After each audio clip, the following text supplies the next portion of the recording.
За би та нарт өнөөдрийн видеогоор хайлмаг хийсэн тухайга үзүүлье.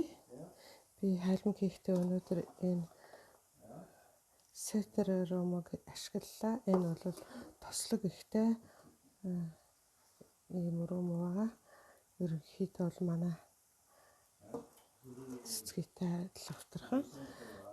Тэгээд дотор нь хийхдээ энэ экологийн гурил бас энэ овиосны бэлтгэлүүд хийсэн. Тэгээд бас жоохон сахар нэмж өгсөн. Тэгээ энэ үзэн байна.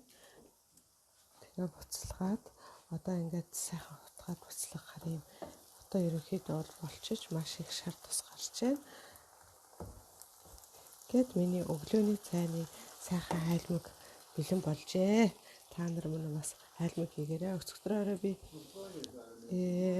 чацарганы цай хийж авсан. Нэг цэвэр чацарганы 2 кг-ыг энэ блендертчаад тэгээд шууд одоо бор сахар 400 г-ыг нэмээд тэгээ хутгаад дөнгөж буцлангууд наваад ингээд хийцэн байгаа. Тэгээ өнөөдрөөс өцгөрөөрөөс эхлээд уусан.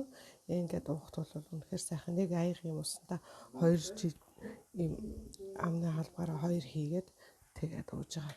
Чацарганыг буцалгахаар бол ерөнхийдөө витамин багасах талтай гэж ярьдаг учраас би бол ихэнх голдуу бол бүлээн буцалсан усанд хийж уудаг.